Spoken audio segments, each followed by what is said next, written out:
Bismillahirrahmanirrahim. Assalamualaikum warahmatullahi wabarakatuh. Alhamdulillah, anak-anakku sekalian yang dirahmati Allah Subhanahu wa taala. Alhamdulillah kita sampai di pembelajaran fikih yang mana kita sudah sampai di pelajaran kedua, yaitu ketentuan khitan. Mari amati khitanan masal. Ceritakan gambar di atas sesuai kemampuanmu. Apa kesimpulan gambar tersebut di atas? Jadi kalian simpulkan ya gambar tersebut. Kemampuan kalian sesuai kemampuan kalian. Kalian ceritakan dan apa kesimpulan gambar tersebut di atas. Aku ingin tahu, apakah khitan itu? Apa yang dipotong dalam khitan? Supaya apa kita dikhitan? Apa hukumnya berkhitan bagi laki-laki? Apa manfaat dari khitan? Orang yang belum dikhitan, bolehkah menjadi imam sholat? Kapan khitan bisa dilakukan? Pada usia berapa Nabi Ibrahim dikhitan? Kapan Nabi Muhammad dikhitan?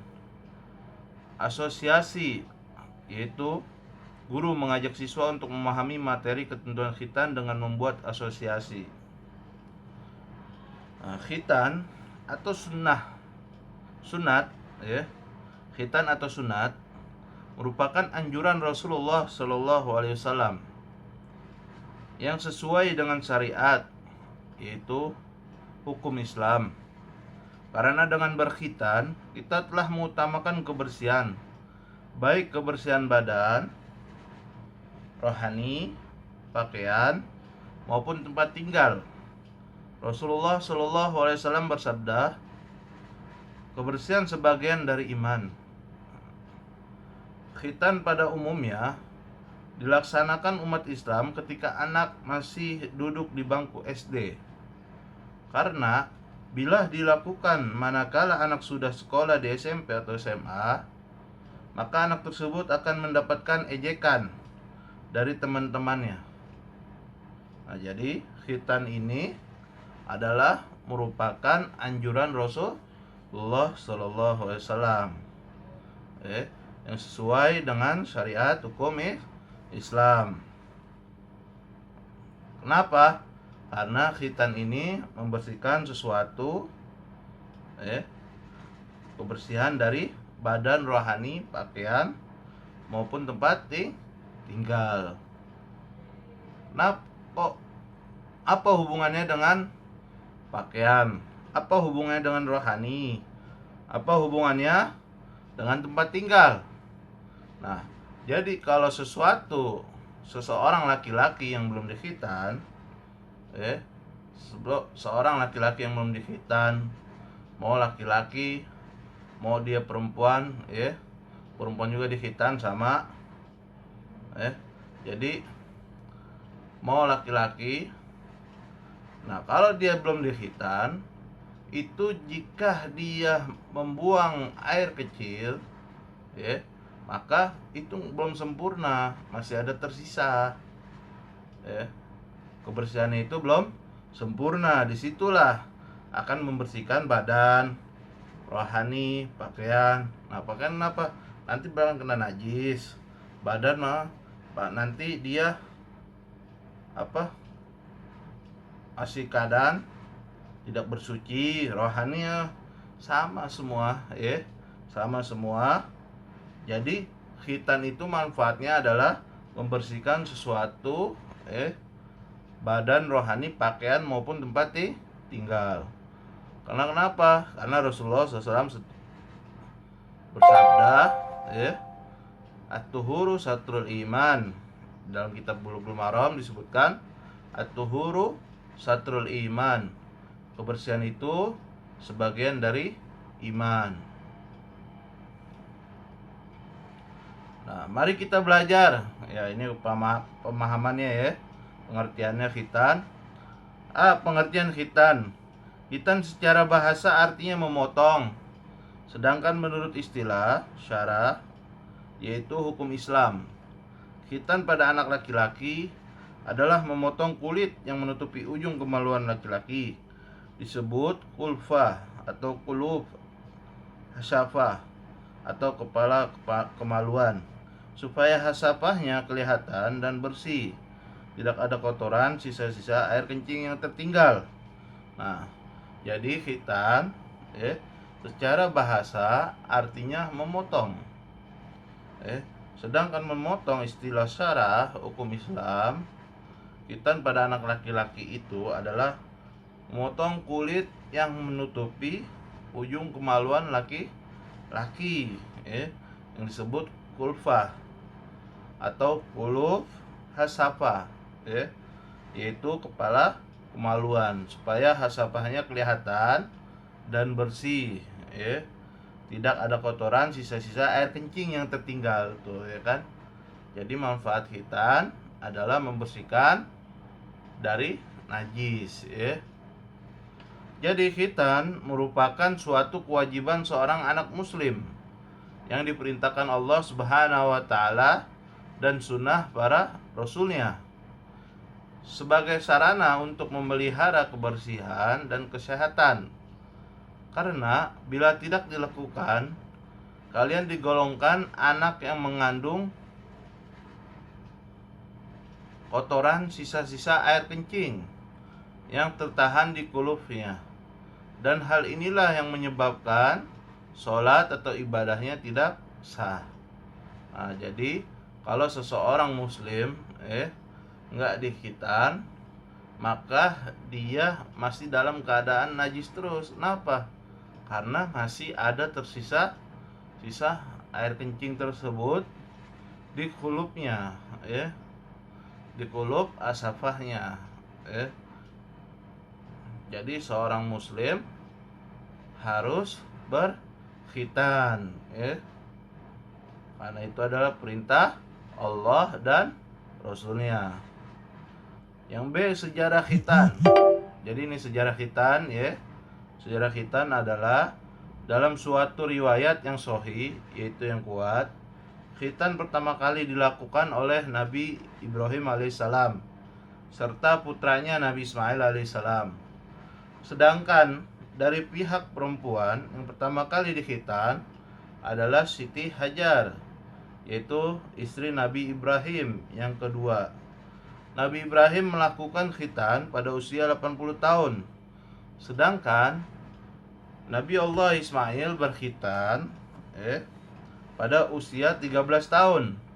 Kemudian Nabi Ishak berkhitan pada usia 7 tahun. Nabi Ibrahim berkhitan dengan tangannya sendiri menggunakan kapak atau bilkatum.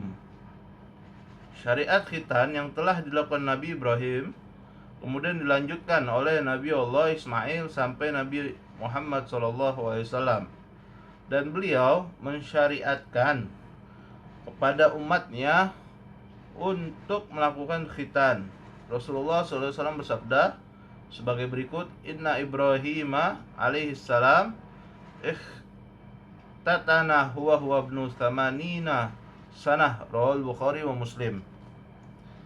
Yang artinya, sesungguhnya Ibrahim, Nabi Allah Ibrahim alaihissalam dikhitan ketika ia berusia 80 tahun. Jadi Nabi mensyariatkan, Nabi Muhammad Rasulullah mensyariatkan, menceritakan bahwasannya Nabi Allah Ibrahim beliau dikhitan pada usia umur 80 tahun. Dan ini diriwayatkan oleh Imam Bukhari dan Imam Muslim, yang mana kitab beliau ini Imam Bukhari dan Imam Muslim, Sahihul Bukhari dan Sahihul Muslim, itu termasuk kitab yang paling sahih, yang paling dibenarkan oleh para ulama, oleh para aulia, oleh para ulama. Itu kitab yang paling dibenarkan kedua dari Al-Quran, jadi kesahihannya, kebenarannya. Jadi nggak ada kata dhaif atau nggak ditolak gitu. Nah, sahih itu dibenarkan, maksudnya benar bahwasanya itu perkataan Nabi Muhammad Shallallahu Alaihi Wasallam. Rawahul Bukhari, maksudnya Rawahul Bukhari wa Muslim apa? Rawahul Bukhari wa Muslim maksudnya diriwayatkan, maksudnya diriwayatkan oleh Imam Bukhari dan Imam Muslim. Misal, misal si A dapat perkataan dari guru, terus si A bilang ke si B, terus si B bilang ke si C. Nah, kayak begitu, si C terus mengucap. Nah, itu adalah namanya sanad, itu terus si C itu meriwayatkan, mengucapkan bahwasannya guru berkata begini gini. Nah, terus ente dari siapa? Meriwayatkan, ya kan? Terus ente dari siapa? Dari si B dari si A langsung dari si guru. Nah, kayak begitu, ya.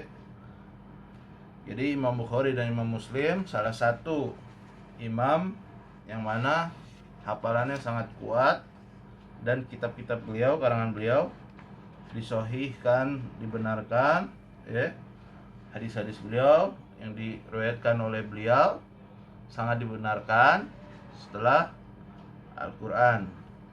Para nabi tersebut merupakan pelopor berkhitan yang melakukannya setelah dilahirkan di dunia. Tapi di antara para nabi dan rasul yang wajib kita ketahui ada 13 nabi dan rasul yang lahir dalam keadaan telah dikhitan. Di antara 13 nabi dan rasul yang lahir telah berkhitan itu adalah sebagai berikut. Yang pertama Nabi Allah Adam, Nabi Sis, Nabi Nuh, Nabi Hud, Nabi Soleh, Nabi Lut, Nabi Su'aib, Nabi Yusuf, Nabi Musa, Nabi Sulaiman, Nabi Zakaria, Nabi Isa, Nabi Muhammad Sallallahu Alaihi Wasallam. Nah, jadi para nabi pun ada yang nabi dan rasul, ada yang sudah langsung dikhitan setelah lahir, ya. Jadi kita diwajibkan mengetahui semen 25 nabi, kan, tapi banyak sekali para nabi, ya. Banyak sekali para nabi dan rasul, tapi kita hanya bisa mengetahui, ya, diwajibkan mengetahui itu 25 nabi. Ini ada Nabi Allah Sis, ya. Adapun khitan pada perempuan adalah memotong sedikit, ya.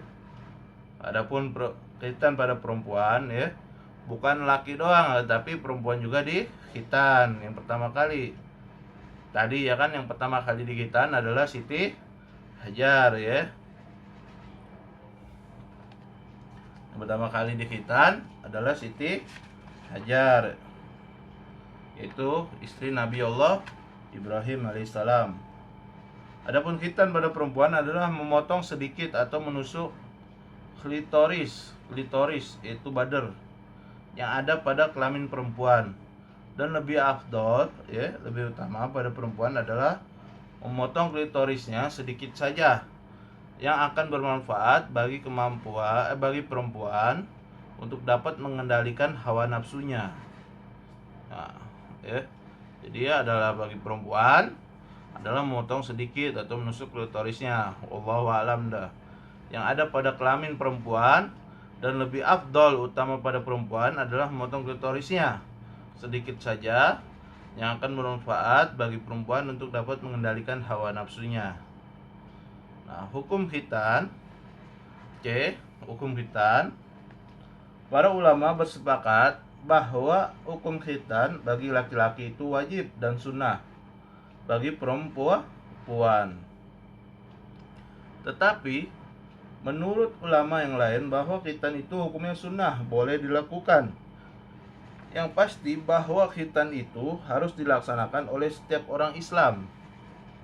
Sedangkan orang Islam yang tidak melakukan khitan berarti orang tersebut telah membenci sunnah Rasul. Dan orang yang membenci sunnah Rasul berarti tidak tergolong dari umat Rasulullah. Rasulullah SAW bersabda sebagai berikut, Al-khitanu sunnatun rijali wa makramatun lin nisa'i. Rawahu Ahmad wa Baihaqi. Yang artinya khitan itu sunnah atau disyariatkan bagi orang laki-laki dan suatu kebaikan bagi perempuan. Diriwayatkan oleh Imam Ahmad dan Imam Baihaqi. Jadi khitan adalah sunnah untuk laki-laki dan suatu kebaikan bagi perempuan. Kok suatu kebaikan bagi perempuan? Yang tadi sudah dijelaskan bahwasannya khitan untuk perempuan itu akan bermanfaat bagi perempuan untuk dapat mengendalikan hawa nafsu. Karena hawa nafsu yang lebih besar itu di perempuan. Jadi disitulah dia bisa mengendalikannya jika di khitan. Jadi suatu kebaikan, bukan sunnah tapi suatu kebaikan bagi perempuan. Dalam hadis ini jadi khitan bagi laki-laki merupakan perilaku suci dan thayyib untuk menjaga kebersihan badan sehingga seorang laki-laki menjadi sempurna ibadahnya dan pergaulan hidupnya. Jadi kalau seorang laki-laki di khitan, maka ibadahnya itu sempurna, jadi enak, jadi bersuci terus. Jika nggak berkhitan, maka masih ada tersisa-sisa bekas najis. Cukup sekian dari saya. Apabila ada kesalahan, dimohon dimaafkan, dan apabila ada kata-kata yang kurang enak, kurang pantas, mohon dimaafkan. Walaupun minkum, assalamualaikum warahmatullahi wabarakatuh.